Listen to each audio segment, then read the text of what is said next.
Bonjour tout le monde et bienvenue sur les ondes de Radio Taïwan International dans un décryptage qui vous est présenté aujourd'hui par Florian Dai. En France et dans de nombreux pays de tradition chrétienne, le 6 janvier, on célèbre l'arrivée des rois mages Balthazar, Melchior et Gaspard qui sont venus voir l'enfant Jésus à Bethléem peu après sa naissance. Cette fête est aussi appelée l'Épiphanie et est célébrée de différentes manières. En France, en Suisse et en Belgique, depuis le Moyen-Âge par exemple, on partage une galette des rois ou un gâteau des rois. Et la personne qui trouve la fève cachée dans sa part est surnommée le roi ou la reine. Alors à Taïwan, il est difficile, mais pas impossible, de trouver des galettes des rois, mais il est aussi difficile de trouver tout simplement des rois ou des reines. Et aujourd'hui, je voudrais profiter de ce décryptage pour passer en revue l'histoire de Taïwan et voir si on peut y dénicher des périodes de royauté. Vous qui nous écoutez régulièrement, qui connaissez aussi Taïwan, dites-moi, est-ce que vous pensez que Taïwan a déjà été gouverné par un ou des rois ? À quelle époque ?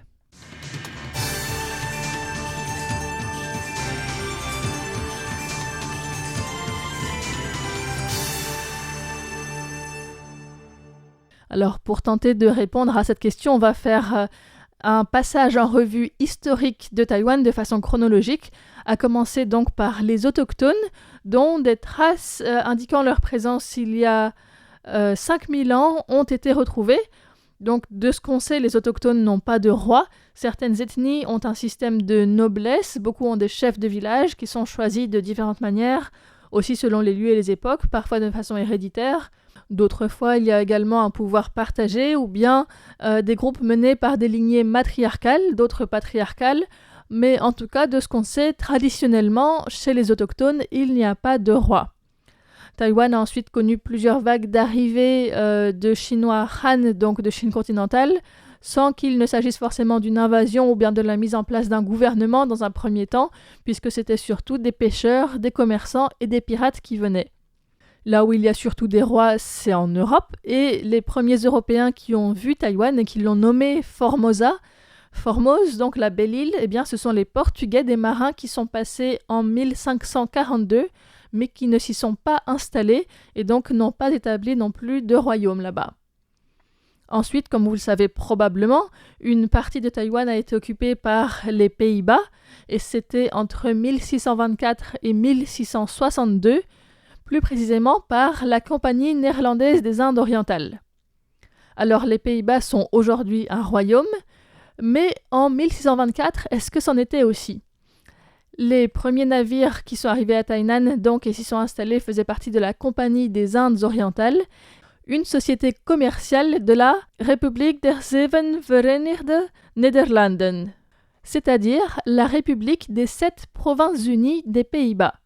Cette République des 7 provinces est un État protestant créé autour de 1580 par la dislocation des 17 provinces des Pays-Bas des Habsbourg durant l'insurrection néerlandaise contre Philippe II, qui est à la fois le roi d'Espagne en tant que descendant des rois catholiques et prince des Pays-Bas espagnols, car héritier des ducs de Bourgogne de la maison de Valois.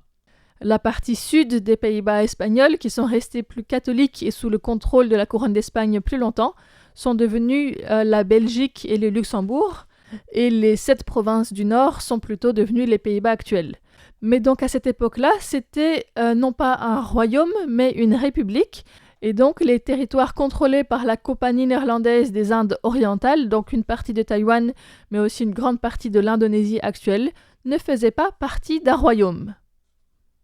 Par contre, en arrivant, ils ont noté la présence de ce qu'ils ont appelé le royaume de Midar, ou royaume de Midi si on traduit, qui est appelé en mandarin Tadu Wangko, donc le royaume de Tadu, qui était une alliance supratribale autochtone, donc située dans les plaines du centre-ouest de Taïwan au XVIIe siècle. Cette entité politique a été fondée donc par les peuples autochtones taïwanais Papora, Babuza, Pazeh et Huanya. Elle régnait sur pas moins de 27 villages, occupant toute la partie occidentale de l'actuel comté de Taichung et le nord du comté de Jianghua. Certains chercheurs estiment que le terme de roi utilisé dans les documents néerlandais pour désigner le roi de Tadu ne correspond pas nécessairement au concept de royauté. Donc même si on l'appelle royaume, c'est quand même à prendre avec un certain recul.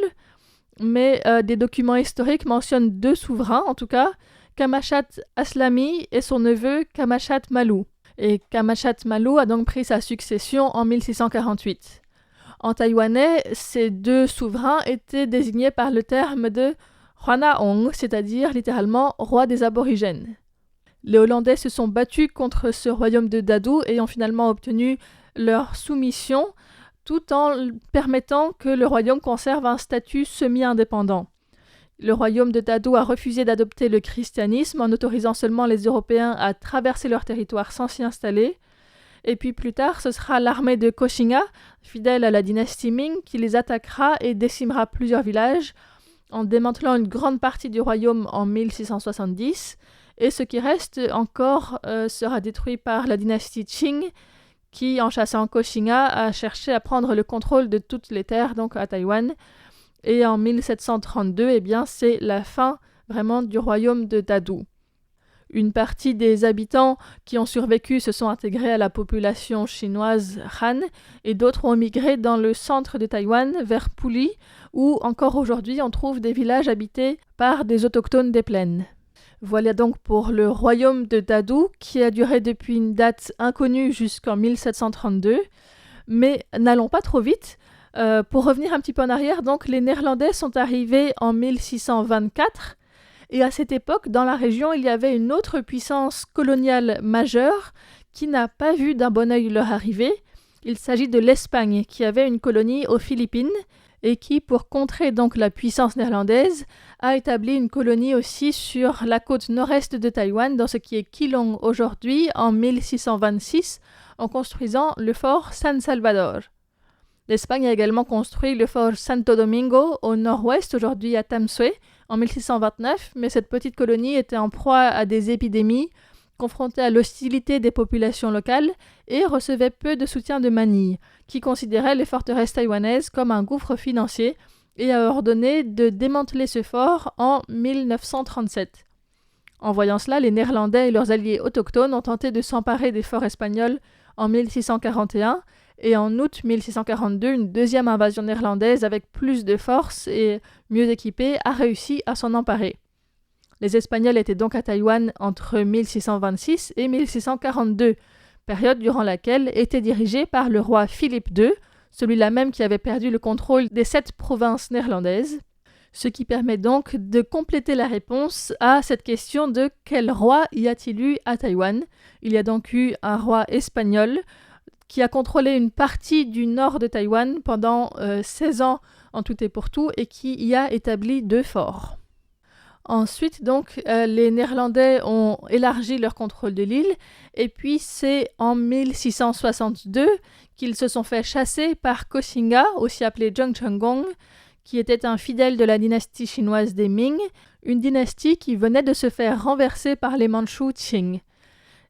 Zheng Chenggong ou Koxinga avait le contrôle d'une partie des côtes chinoises et a établi à Taïwan le royaume de Dongning, un état maritime dynastique qui a régné sur une partie du sud-ouest de Taïwan et les îles Penghu entre 1661 et 1683. Il s'agit du premier état à prédominance ethnique chinoise de l'histoire taïwanaise et d'un état gouverné par le roi de Yemping. Il est donc nommé d'après le titre héréditaire de Koxinga, prince de Yemping ou Yemping Junwang, qui lui fut conféré par l'empereur Yongli de la dynastie des Ming du Sud. Il s'agit donc d'une monarchie et ce titre a été tenu par Koxinga ou Zheng Chenggong pendant 2 ans, puis par son fils Zheng Jing jusqu'en 1681 et par Zheng Keshuang de 1681 à 1683, date à laquelle ce roi, donc âgé de 13 ans, à la tête d'une armée défaite, a accepté de reconnaître l'autorité de l'empereur des Qing, mettant ainsi fin à l'existence du royaume de Yemping. L'empire Qing a donc duré de 1683 à 1895 à Taïwan, et ce n'est donc pas un royaume, il n'y a pas eu droit à ce moment-là. Par contre, il est peut-être intéressant de mentionner aussi que vers la fin de cette dynastie, il y a également eu une incursion française.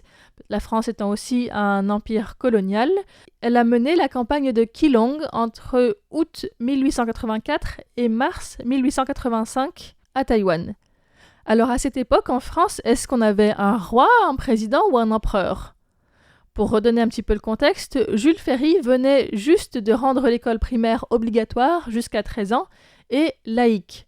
C'est aussi Jules Ferry qui a relancé l'expansion coloniale de la France avec la guerre franco-chinoise entre 1881 et 1885, mais aussi avec une présence en Tunisie, dans ce qui est aujourd'hui le Vietnam, et dans certains territoires de Chine. Nous sommes donc en République, c'est le début de la Troisième République. Nous sommes peu avant l'affaire Dreyfus et 30 ans avant la Première Guerre mondiale. C'était donc un piège, il n'y a pas eu de roi français qui a eu un contrôle quelconque sur la France, puisqu'à l'époque, il s'agissait d'une république. Alors ensuite, à la fin de l'empire des Qing à Taïwan, c'est le Japon qui a colonisé l'île dans le contexte de la première guerre sino-japonaise qui était perdue par la Chine.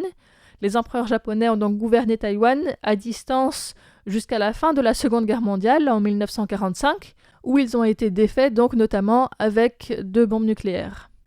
À ce moment-là, la Chine se déchire dans une guerre civile qui oppose les nationalistes et communistes, et finalement, en 1949, c'est les communistes menés par Mao Zedong qui l'emportent et établissent à Pékin la République populaire de Chine, tandis que les nationalistes se replient à Taïwan.